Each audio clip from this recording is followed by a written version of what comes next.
I hope that you guys are doing amazing wherever you are in the world. My name is Boom Shikha, and I welcome you to my channel. As always, I'm so grateful that you guys are spending time with me, hanging out on this channel, commenting, subscribing. I appreciate the support.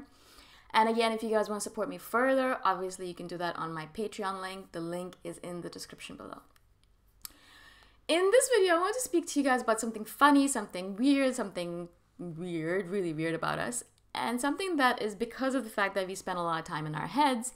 And I think a viewer asked me this question, and I'm sorry I don't remember the name of the person, but they were asking me if we get startled easily. Yeah, if INFJs get startled easily, because she or he, I think he, noticed the fact that he was sitting around, and he usually is just sitting around in his head, you know, thinking or imagining or dreaming, and people will come up to him and tap him on the shoulder, and he'll just literally be startled and be like, ah! So is this common for INFJs? And it just made me laugh when I read that comment, because this happens to me so much that it's not even funny. And I'm really trying. That's one of the reasons I meditate. The reason I'm so trying to be mindful is because I do not like the fact sometimes that I'm so ingrained in my head. I'm so in my head here that I don't notice the world around me. I mean, there could be a fire in front of me. There could be someone dying in a fire in front of me. And if I'm in my head and I'm deep in meditation and deep in my imagination, there could be that fire going on in front of me, and I'd be thinking in my head, yeah, it's a bit hot right now, but I wouldn't notice that there's a fire, you know? And this has happened to me before, where I've been so in my head and people have been running around doing things, and something happened and people are stressed out and yelling, and I'm just sitting there completely oblivious to the fact that this is going on. Now, I don't like that. I don't want to be that person. I want to be able to be like, oh my God, there's a fire. Let me go help the person, or let me do something, or let me call 911 or something like that. I don't want to be sitting there and deeply in my head and not able to even engage with the world properly. I don't like that. I don't think that's a good thing. I don't think it's a healthy thing. Because what we do is that instead of engaging with the world in front of us, around us, engaging with the people around us, we kind of go into our heads as an escape mode, as a way of escaping the world, or escaping boredom, escaping routine, escaping people, escaping small talk. It's just not, I don't think it's the right way to live in this world. And I'm not saying that I didn't do this for the longest time. I did, and I certainly do right now as well. But I try as much as possible to pull myself back over and over again to this real world. I've told you guys this before and over again. It's not a good idea to spend too much time in your head hiding from the world. Because the real work you're going to do as an INFJ, whatever that work means to you, now whatever it might be, is by spending time in the real world. Now, I could imagine all day long and I could dream all day long about doing these videos. I could be in my head, be like, all right, I'm going to do this video and I'm going to say these things and I'm going to say that and it's going to be awesome. And I could imagine that all day long.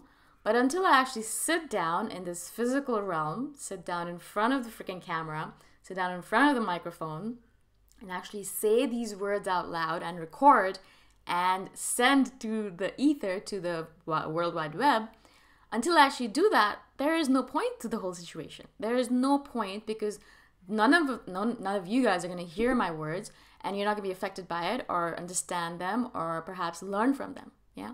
So me sitting in my head, like sitting in my room, sitting in my imagination and imagining all the different amazing videos I'm going to do is useless. It's a useless waste of my time. Yes, of course, it's a little bit of a visualization, and sometimes I do walk around and think about the videos I'm going to do, but until I actually sit down here in front of the camera and actually say these words out loud, I'm wasting my time. I'm not doing anything useful. Do you know what I'm saying? So our impact, our work, the stuff that we're going to do, partly some of it's going to happen in the imaginary world. Like when I'm writing a novel, a lot of times I'm spending time in my head imagining and dreaming about these worlds that I write about. That's the reason I'm able to write them. But what has to happen after all the imagination, all the dreaming, is that I have to sit down at my computer and stare at a freaking blank page and write words down, even if they feel like, oh my God, these are terrible words and I'm a terrible writer. Even then, I have to sit down and write down those words and share them with the world. Yeah, it's not going to happen if we don't do that. If we just sit and imagine it for the rest of our life, how are we going to live in this world? Yeah. So of course, yes, it's very true. Whoever asked me this question, I'm sorry, I forget your name. we do get startled in this world extremely often. And it's funny to me because it happens so much that people have kind of gotten used to it around me, at least. They know when I'm really deep in my thought and I'm, thinking or engaging some imaginary world, that they have to be really careful about approaching me, yeah? Because I might be looking straight at them. I might be staring at them, yeah? But I'm in my world. And I'm not even looking at them. I'm not thinking about them. And sometimes people will come up to me and be like, oh, you were staring at me. And I was like, really? I was? I had no idea. I was in my head. And I feel terrible because the person's like, oh, I thought you were interested in me or something, or yeah, you wanted to talk to me. And I was like, oh, I'm so sorry. I was in my head. I was dreaming or thinking about something. So I really don't like that. I don't like it. And I've noticed this happen many times. I'll be on the subway train or like a metro train, and I'll be staring off into space, and suddenly I realize I'm staring at someone and they're like smiling back at me, and I'm thinking to myself, oh shit, I wasn't actually looking at you. But in general, I'll be walking around and I've had people, acquaintances, people I know walk past me and I had no idea that happened. And then later they messaged me saying, oh, are you upset with me? I passed by you and I talked to you and I was looking at you and even waved at you and you didn't want to reply back. Are you mad at me? What's going on? Is something wrong? And I was just like, oh my God, I'm so sorry. I didn't even realize you walked past me. I don't like that. I don't like it because it's basically you're saying to the world is not important. The physical world is not important. Only my imaginary world is important. And the more you say that, the more you live in your imaginary world, I feel like the physical world is going to become less and less so in your realm. And you're not going to be able to come back to the physical world anymore. It's so nice to spend time in our imaginary world. I love it. I love it. I absolutely do adore it. And it's extremely hard for me to say, okay, no, come back to the physical world, because it's so nice in my imaginary world. There's so many things going on there. I can contemplate things. I can imagine all these different worlds. I can think about what's going to happen in the future. I can think about what happened in the past. It's so much fun. But that means that the more time I spend in the imaginary world, the less time I'm spending in this physical world doing real things. Real things like doing videos or writing or hanging out with real people, not just imaginary people that I've created in my head that are perfect, but real people who are imperfect, right? And that's why I'm saying that we have to spend time in the physical world, but because the physical world is imperfect, I mean to realize that fact. Everyone in our imaginary world is perfect and is exactly the way we want them to be, and they treat us perfectly and they love us and they adore us. And then we come into the real world and it's not like that. And we're like, all right, cool, I'm not going to spend any time here. I'm going back into my imaginary world, yeah? And I've done that in the past where I was like, all right, cool, yeah. No, I don't want to spend time in the physical world because it's scary, because it's not perfect like my imaginary world is. But is that really true? Is that really real? I mean, is that really the way you want to spend your life? Hanging out in the imaginary world where nothing is real and you're not able to spend any time in the physical world anymore because you have no idea how to behave around people? And this is what happens to me as well. And this is one of the reasons I don't like being in the imaginary world too much, is that I don't know how to behave with real people after it. I'll spend a couple of days in my imaginary world, hiding in my cave, doing my thing in my head. And then I'll come back into the real world and I'm surrounded by people and I don't even know how to talk to them anymore. I don't know how to make conversation. I have no idea how real people behave anymore. I have to really be like observing people and be like, all right, cool, that's how I have to do it. That's what they say. That's how it happens, etc. And I'm thinking to myself, what am I doing with myself? Why am I doing this where I'm spending so much time in my imaginary world that I can barely hang out with real people?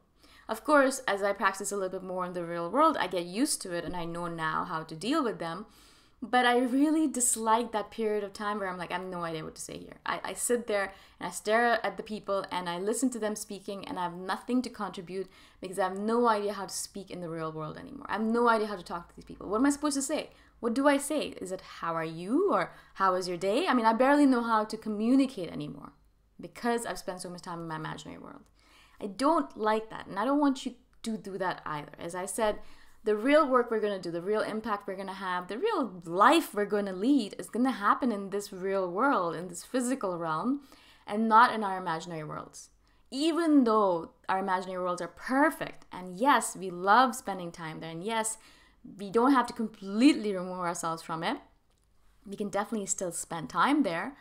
But don't make it so that you're spending 90% of your time in your imaginary world and maybe 10% out in the real world. Try to make it as balanced as possible. 40% in the real world perhaps, and the 60% in the imaginary world. I think that's a good balance. 50-50 would be great, but I don't think that's possible for us. So try as much as possible to make it a little bit more balanced, yeah? Otherwise, literally what's going to happen to you, which has happened to me several times, is that I don't know how to be in the real world anymore, and I don't want to be in the real world anymore, and then I don't do anything in the real world. I just spend all my time in the imaginary world, and that's not how we can live in this realm. When you're dead, you can do that. You know, when you're dead and floating around in the ether, do that. Live in your imaginary world. Right now, you're alive for a reason. There's a reason you've been placed on this planet. Figure it out and do your work. Stop running away from it by running into your mind. Okay? I know these are a little bit harsh words that I'm using, but literally these are the things I have to say to myself every single day. I have to really force myself and say, stop it. Stop spending too much time in your head. Go out in the real world. There are people out there to interact with, real things happening in the world that you have to talk about and listen to and think about. So stop spending all your time in your imaginary world. I constantly tell myself this. If you guys have any questions about this, please comment below. And of course, if you guys want to support me further, you can do that by going off to my Patreon link. Again, thank you so much for everything that you guys are doing for me, for all the love and energy you're sending my way. And I shall see you guys in the next one. Bye for now.